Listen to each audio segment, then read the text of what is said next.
मित्रांनो, समस्त धनगर बंधू किंवा जी नदीकाठाला जी मेंढपाळ आपली शेळ्या मेंढ्या राखून आपली उपजीविका करतात, तर त्यांच्यासाठी हा खास व्हिडिओ आहे. मी आता आहे ते चिकोड्याच्या वारणा नदी काठावरील भोसले वस्ती येते. तर नदीला लागून एक इथं विहीर आहे आणि या विहीरमध्ये एक भली मोठी मगर आहे आणि मेंढपाळ आपले मेंढ्या चरवत असताना काल नजर चुकीनं त्यांची नजर नसताना मगरीने त्यांच्यातली एक भली मोठी मेंढी ओढली व तिला ती पाण्यात नेता आली नाही व ती इथं मृत्युमुखी पडली व धनगर राज्याचं आपल्या 40 ते 50 लाख रुपयाचं नुकसान झालं.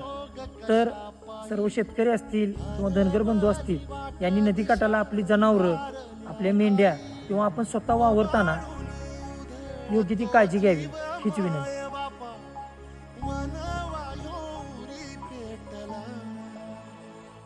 खेळ मांडला